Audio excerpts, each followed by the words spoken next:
poquitito, ¿qué pasó en el año 2001? Vos ya tenías VIH desde el año 93. ¿Cómo confluyeron todos las condiciones para que te enfermaras? Bueno, más allá, digamos, del proceso que tiene lo que es el tema del virus en sí, cómo va progresando, si uno, digamos, no hace nada al respecto, también hay una realidad, dependiendo de cómo uno esté físicamente, anímicamente, uno va teniendo mayor defensas o menor defensas. Esto pasa, digamos, en cualquier persona. Muchas veces uno ante una depresión, un bajón de lo que fuere, por lo que te pasa en la vida, muchas veces hasta te engripás, te enfermas, quiero decir, ¿no? Por lo Ujú. cual cuando uno tiene el virus es mucho más jodido porque las defensas se te bajan. En el 2001, bueno, ya digamos, estaba pesando aproximadamente unos 63 kilos, ya tenía lo que es el SIDA, porque en definitiva el síndrome de inmunodeficiencia humana, cuando te atrapas porque se te bajan todas las defensas.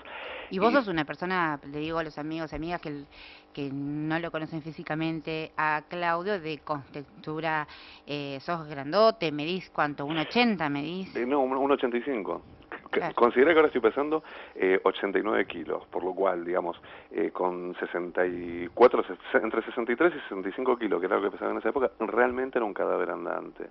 De hecho, bueno, empecé a tener virus zóster, digamos, todas las enfermedades oportunistas, ya las empezaba a tener. Y hay algo que es fundamental y vale decirlo, que es el tema de que cuando uno empieza con la medicación, sobre todo en el estado en el que uno se encuentra, la medicación hace efecto enseguida, por lo cual empezás a revertir lo que es el proceso de infección, pero todo esto en aquel momento estaba tomando aproximadamente unas 20 medicinas diarias. Este sería lo que sería el tratamiento antirretroviral. Tenías el antirretroviral más todas las otras medicinas que tenía que tomar, algunas en prevención y otras para apalear las enfermedades que estaba teniendo, por ¿Qué lo cual, año digamos, estamos? 2001. sí, allá esto empezó más o menos a partir del principio del 2001. Ujú. ¿Y Y los medicamentos estaban?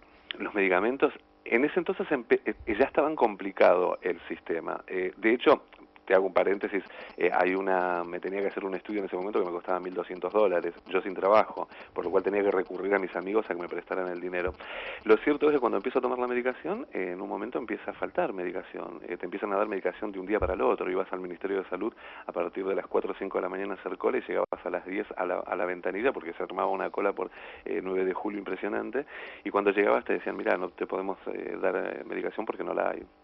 Ibas al hospital y los médicos de donde hacían, en ese caso siempre me saqué el sombrero entre Mónica Couso y Susana Demeco, que eran la infectóloga y la psicóloga que me atendían en ese momento, que hicieron todo, de hecho, al punto de decirme, mira, en el país van a seguir faltando medicación, de hecho no hay medicación, tenés dos caminos, o te quedás y te morís a lo de tus afectos, o te vas a vivir fuera de tus afectos, pero con medicina. ¿Eso te dijeron las doctoras? De hecho, Mónica Couso fue la que ella, dentro de su consultorio privado, logró hacer un acopio de medicina para 3 meses, y me fui con ese acopio de medicina para 3 meses en una maleta con un pasaje de ida, con el temor, porque tampoco sabía cómo podía llegar a ser el tema aduanero, de llegar a Italia, bajarme del avión, que me abriesen la maleta o sea, y que Repasar algunas cosas. O sea, vos te fuiste del país porque no te estabas quedando sin medicación y tus propias infectólogas y la gente que te atendía te dijo, anda porque acá no va a haber medicamentos. totalmente, el panorama se ¿Eso pintaba de esa pasó forma. en la Argentina? Esto pasó en el 2001 en Argentina. De hecho, pensá que, bueno, de hecho, mucha gente, digamos, que muere a partir de esto. También esto no pasó solamente con el tema de HIV, también pasó con el tema de hepatitis. La cantidad de gente que se murió con hepatitis también en aquella época, y otros que se habían contagiado por el tema de donación de sangre, también murió justamente por todo este tema.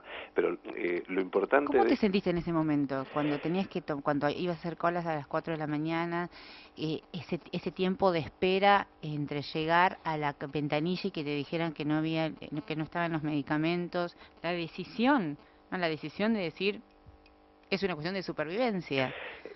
Ahí es donde empezás a descubrir realmente los valores de la vida. Ahí es como que es el punto en el que muchas veces dentro de un cuadro de HIV, dentro de la psicología que te puedan llegar a hacer, dentro de la atención que te puede hacer un psicólogo, lo primero que te dice el psicólogo cuando estás en un estado de enfermedad terrible y no estás haciendo nada, te pregunta si realmente querés vivir.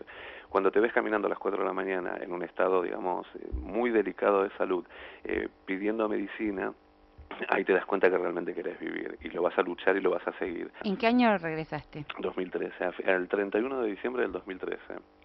¿Y qué pasó cuando llegaste? ¿Qué pasó en este tiempo?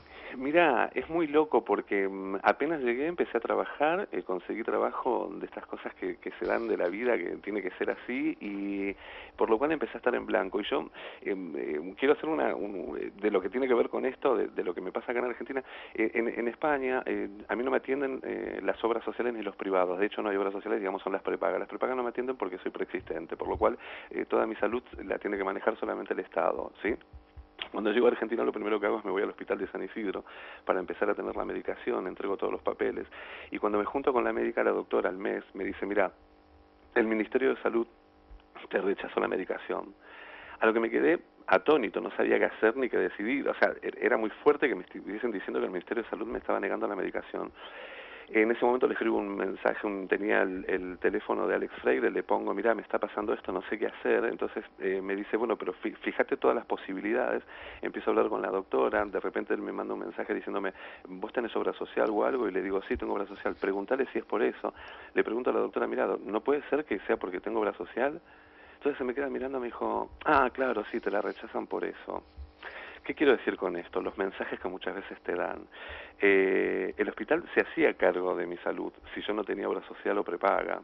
Al tener obra social o prepaga, directamente se tiene que encargar tu privado Claro. de lo que tiene que ver con tu medicina. Pero fíjate el mensaje que me da la mujer, que me dice directamente que el problema es del Ministerio de Salud, ¿no? Digo, cómo te empiezan a comer la cabeza con ideas que no son las concretas y las reales. Hoy por hoy estoy atendido por una obra social donde, digamos, no tengo faltante de medicación, pero sin embargo te tengo que contar otro dato. Desde abril, y esto no lo sabe nadie, no lo sabe ningún periodista, tampoco lo sabe la prensa, desde abril en Argentina hubo faltante de medicación para HIV. De abril creo que fue hasta julio, obras sociales y privadas no tenían una medicina que se llama ritonavir por un problema de laboratorios. ¿Pero por qué esto no se dio a conocer? Porque era un problema de laboratorios. ¿Cómo se subsanó esto? Porque el Estado argentino, que en el 2001 no me daba medicación, le estaba dando la medicación a las obras sociales y a las privadas para que le den a los pacientes. Y esto es algo que realmente hay que decirlo porque es uno de los valores importantísimos que tiene de las cosas que se lograron a partir de un gobierno que empieza a hacer las cosas correctas en un país. En el 2001 el Estado no me daba medicación, en el 2015 el Estado me está dando medicación a mí por la parte privada e inclusive a las partes privadas cuando se quedan sin medicación.